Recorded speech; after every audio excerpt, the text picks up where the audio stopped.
বিসমিল্লাহির রহমানির রহিম। আসসালামু আলাইকুম। আজকে বাংলাদেশের নিয়োগ বাণিজ্যের ওপর একটু কথা বলতে চাই।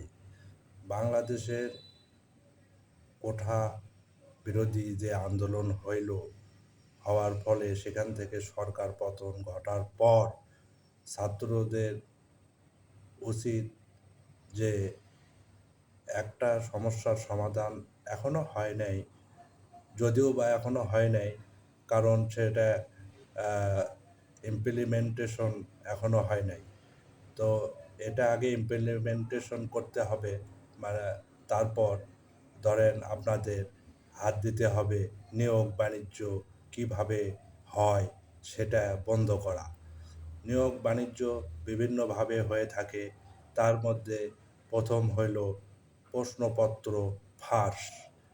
মানে আপনি পরীক্ষা দিবেন, আপনি মেধাবী, কিন্তু ধরেন এই প্রশ্ন পিএইচসি, বিপিএইচসি বা যারা নিয়োগ দিয়ে থাকে তাদেরই কোনো কর্মকর্তা কর্মচারী প্রশ্ন ফাঁস করে দিয়ে একটা আহ, মানে প্রশ্নটা এমনভাবে ফাঁস করে যে আপনারা কিছু ওদের এজেন্ট থাকে, তারা এই বিসিএস থেকে শুরু করে যত নিয়োগ হয় সেগুলার করে আর কি, ক্যান্ডিডেট সংগ্রহ করে এবং এই ক্যান্ডিডেটদের রাতের বেলা এক রাতে যেরকম ভোট হচ্ছিল আমাদের দেশে, সেই রকম এক রাতে তাদেরকে প্রশ্নপত্র দিয়ে তাদের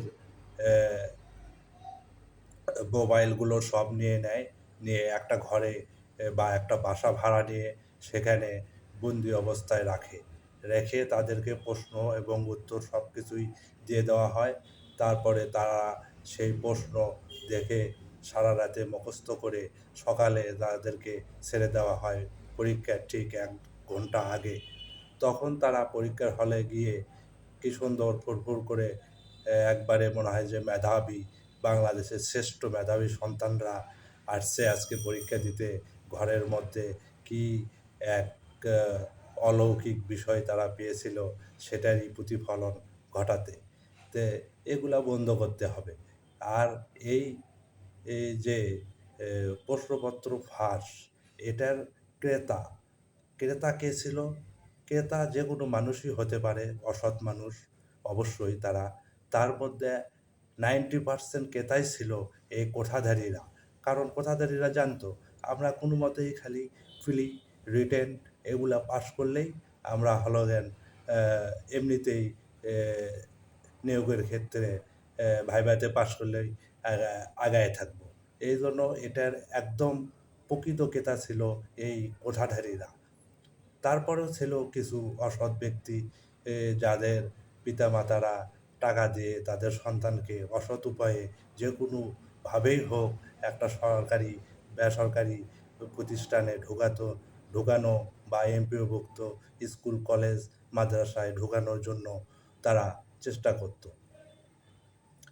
এই প্রশ্নপত্র ফাঁস জাতির এ, বিবেককে ধ্বংস করে দিয়েছে।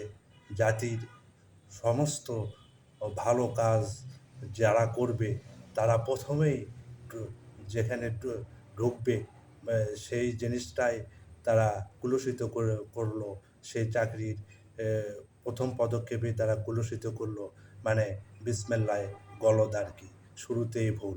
তাহলে যে প্রশ্নপত্র ফাঁসের মাধ্যমে চাকরি পাবে, সে টাকা, তার তো নৈতিকতা প্রথমেই নেই। থাকলে তো সে প্রশ্নই নিত না।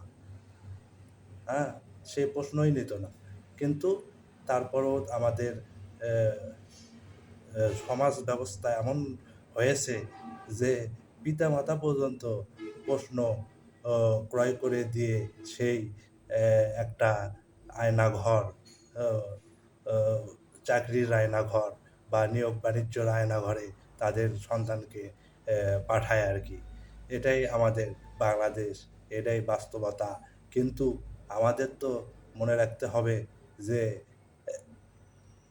আল্লাহ পাক এগুলা একদমই পছন্দ করে না, এবং আমাদের স্বচ্ছতা, ন্যায়নিষ্ঠতার সাথে যে প্রকৃত মেধাবী সেই চাকরি পাবে, এটা তো আমরা চাই। কিন্তু এই প্রশ্ন ফাঁসের মাধ্যমে প্রকৃত মেধাবীরা চাকরি পায় না, পায় হলো অযোগ্যরা, এবং এই প্রশ্ন ফাঁসের মাধ্যমে তাদের মার্কও অনেক উন্নত থাকে। তো প্রশ্নপত্র ফাঁসের পরে আসে এ আজকে প্রশ্নপত্র ফাঁসের ব্যাপার পর্যন্তই বললাম। আরেকদিন পরবর্তী ভিডিওতে অন্য কিছু নিয়ে বলা হবে। কিন্তু এই যে নিয়োগ বাণিজ্য বা রিক্রুটমেন্ট ট্রেড, এটা অবশ্যই বন্ধ করতে হবে। এর জন্য ছাত্র জনতাকে ভাবতে হবে, এবং ইন্টারিম গভর্নমেন্টকেও ভাবতে হবে, যাতে পরবর্তীতে এরকম পদক্ষেপ কেউ নেওয়ার সাহস না করে।